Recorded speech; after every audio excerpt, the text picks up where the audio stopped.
Hey, Jeremy Paul Morgan. Today's video is going to be about when you first started out in your business, there's always going to be those times that you look back and say to yourself, what was I thinking? Well, it's okay to think that. It's okay to have those times because whatever it is, and I can tell you that what was I thinking? Well, I had this S.O.S, shiny object syndrome. Okay, we all probably have that in some instances where you jump online and you think this thing is great, that thing is great, this thing is great, and you look at everything and you say, well, everything seems great, so I might want to try it all. You spend all your money on these courses, and then guess what happens? You don't focus on any one of them, and you lost all over the place, and you're confused as all heck. And I'm speaking from experience, of course.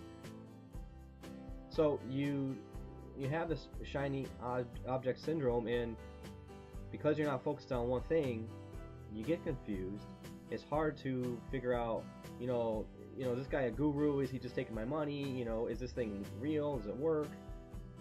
So when you first start out in your business, you have to understand it's okay to do that stuff. You're gonna struggle no matter what. When you start your business, name one person that started a business and did not struggle, because I don't know anyone. How often do you hear that a person started their business and just created success from day one, and wow, the guy is like or the company just blew up? I mean, of course it happens, but how often do we hear about it? How often do we see a company that does not struggle before they become successful? I mean, think about the light bulb. How many times did Edison, try to make it, create the light bulb and invent that? Like 5,000 times, 5,000 tries, I don't know. I mean, Dyson vacuum, the guy Dyson, I think he went through a couple thousand times before he got his Dyson vacuum the way he wanted it. So talk about failures. I mean, if you and I fail a few times, it's okay, right? Because I don't think that we're gonna fail 1,000 times or more than that, because we can actually follow people that have become successful and listen to them and find the right mentors. Now, it wasn't until I found My Lead System Pro and a lot of the leaders involved, but namely Diane Hockman in particular, because this is why I'm creating the video, because of the December intensive. She wants us to create a video about what was I thinking when I first started my business. Well, it wasn't until My Lead System Pro where I wasn't chasing shiny objects anymore. Okay, the only thing I was looking for was the right tools to use to actually implement the strategies that I was learning. So there's a big difference there. Are you chasing opportunity after opportunity, or are you jumping into a program because it has the tool that you need to make your business successful? Now the only thing I do is I use the tools that allow me to get my business to flow. And that's what you need to do. When you first start out, if you're just starting out in your business, what you need to do is find a great community, find a great strategy, learn one of them, and then go find the tools that you need to be successful. And I'll be honest, it's only a couple tools that you need, and just work on that strategy. And you're going to find that it's a lot simpler than it really is set out to be. When you start out, you're all over the place. I was all over the place. I mean, it took me months and months and months of learning and learning and learning. I was in learning mode and webinar junkie, hanging out and just learning and not implementing the right stuff. Don't be like that. You need to take action on something. What happened was, for me, is I took action on Facebook marketing, and I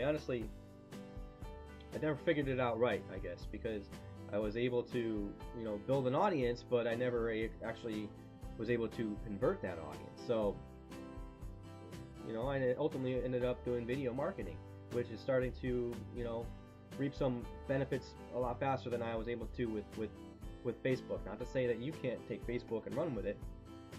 I know a lot about Facebook, but when it comes to converting people from Facebook, it's very, there's a science behind it that you need to understand, and I just couldn't figure out those numbers. So, but the strategies I'm learning right now are way simpler, and I've actually been able to generate some leads because of it just recently. So I think that you just have to realize that struggle is part of the equation, and you're gonna go look back and say, what was I thinking? There's gonna be moments when you say that, and I guarantee you that I'm gonna have moments like that still. You're always gonna have those kind of moments because we're only human, right?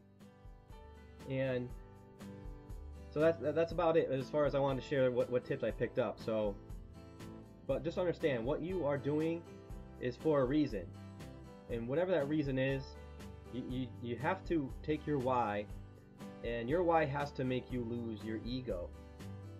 And then your ego, because when you lose your ego, you stop thinking about yourself. It's not about you. It's about how you can go out there and take those people that need what you have and help them.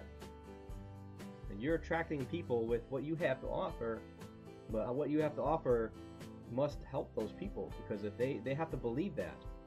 So if they believe that you have a great product, but they don't believe that you can help them with that product, then they probably might not buy it from you. So you have to get people to believe in you and who you are. I want to share another thing about me. This is going to be what you don't know about Jeremy Paul Morgan number 3. Okay, I'm an athlete. I'm a diehard Giants fan. As you can see right there, this is my Giants jersey. I love football. I grew up playing what we called kill the guy as a kid. We would just, or everybody would say smear the queer. Sorry, my slang term, but that's what it was called back in the day. No offense. Hopefully nobody's offended by that, but that's kind of that's why we called it kill the guy. I know that other people called it that other term. So, but that was one of my favorite sports to play, was football, and we would just play kill the guy. We'd play in the snow. I even played basketball. I would set up little old school chairs and old school desks, the real old ones that were wooden and had the metal frames underneath them, and you could lift them up. And well, we would take those at my buddy's driveway, put a chair, and we would then put a desk, and we would run. And because we weren't tall enough, obviously, to dunk, we would run and jump on the chair, jump on the desk, and then dunk it. How many times could have busted myself open because of doing that kind of thing, But that was the kind of fun stuff I enjoyed growing up. It was just playing sports, and just I love to ride my bike. I got my first bike when I was like 6 years old. I got my first bike. I think it was a Diamondback. It was green and it had white mags on it. It didn't have the spokes. It had the white mags on it. It was like the coolest looking bike ever when I got it. So, and I grew up mountain biking. I love mountain biking, and I love going down hills and stuff like that. And I just love being outdoors. I'm an outdoors kind of guy. I love playing sports. I love being athletic. I work out all the time, and that's my release. That's my stress relievers, is going out into the gym. I just try to take care of myself, but I love to eat. So I don't have the best body, but I'm looking. I always try to stay in shape and stay healthy, because I love being active, and I love just getting out there. So, that's just a couple things about me that you may not know. So, I hope you liked the video. I hope the tips helped you. And, if you like this video, share it. If you didn't like it, then don't share it, and just comment on it, what you got from it, if it helped you. And that's it. So make it a great day. I'll talk to you soon. See you on the next one.